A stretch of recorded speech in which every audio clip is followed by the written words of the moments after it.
Assalamualaikum warahmatullahi wabarakatuh.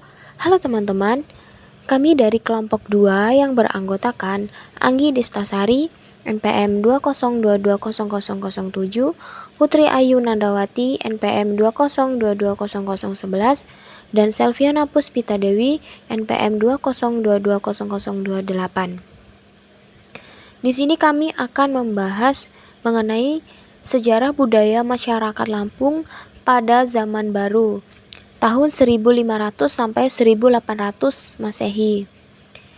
Video ini dibuat untuk memenuhi tugas kuis 1 mata kuliah Sejarah Budaya Masyarakat Lampung, dosen pengampu Ibu Sumiatun MPD dan Bapak Johan Setiawan MPD. Berikut penjelasannya.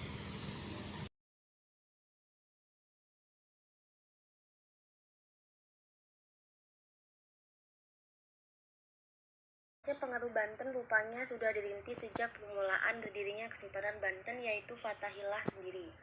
Diketahui bahwa Fathahillah pernah datang sendiri ke Lampung untuk menikahi putri dari Minak Raja Jalan, ratu dari Keratuan Pugung, yaitu Putri Sinar Alam.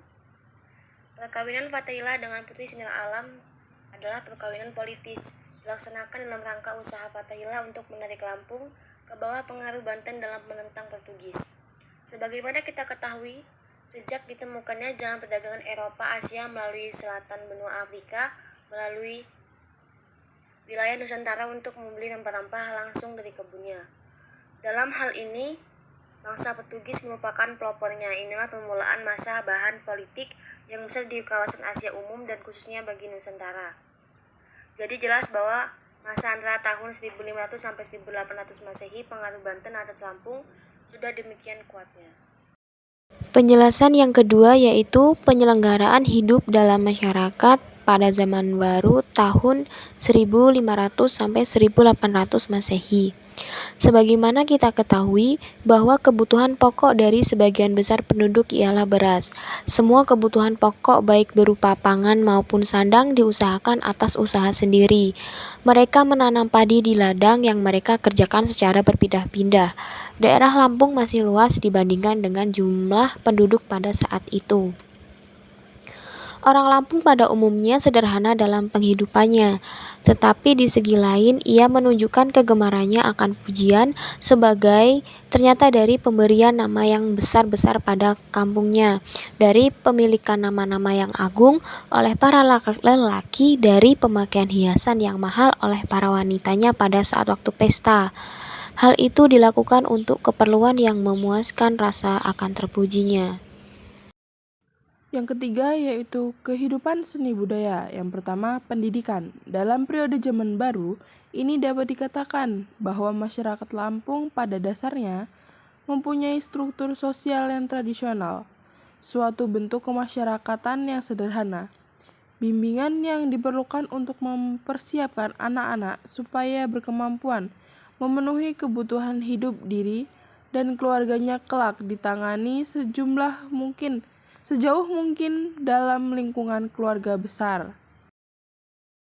Bimbingan yang lebih banyak diberikan kepada anak sulungnya, laki-laki, karena dialah kelak yang akan bertanggung jawab sepenuhnya terhadap warisan baik yang bersifat material maupun yang imaterial. Anak sulung laki-laki harus dipersiapkan memperoleh kecakapan yang diperlukan kelak sebagai pemimpin kesatuan kelompoknya. Demikian juga pendidikan anak perempuan meliputi pendidikan yang kita kenal sebagai pendidikan kesejahteraan keluarga. Segala macam pengetahuan tentang memasak, menjahit, dan aneka kerajinan anyaman-anyaman. Demikian juga keahlian menenun kain dipelajari oleh para gadis sambil menunggu masanya menjadi ibu rumah tangga. Yang kedua yaitu kesenian. Sebagai suatu suku bangsa yang mempunyai identitas tersendiri, suku Lampung mempunyai suatu bentuk kesenian yang sendiri. Yang menyangkut kesenian itu ialah seni rupa, seperti arsitektur, seni pahat, seni lukis, dan seni kerajinan tangan, seni tari, dan seni sastra. Tarian-tarian dipergelarkan pada saat upacara adat seperti pada pesta perkawinan, upacara penyambutan tamu agung.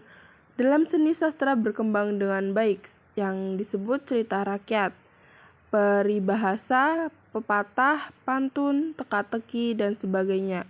Jadi ada prosa dan ada puisi. Yang keempat yaitu ada hubungan luar. Dalam periode zaman baru ini terdapat indikasi bahwa suku bangsa Lampung mulai menyebar menempati daerah yang masih kosong. Dari tempat asal mereka di skala berak, mereka menyebar ke timur menduduki daerah Abung dan Tulang Bawang serta wilayah sekitarnya, ke utara menduduki daerah Ranau dan Komering, ke selatan ke daerah Semangka, dan seterusnya. Dalam persebaran itu mereka berhubungan dengan suku-suku lainnya, atau suku Lampung yang masih beragama Hindu atau penduduk yang telah memeluk agama Islam, seperti Palembang dan Banten. Sepanjang sejarahnya, daerah Lampung merupakan daerah yang strategis yang dilalui oleh pedagang-pedagang dari luar. Ada yang hanya sebagai penghuni sementara dan ada pula yang menetap.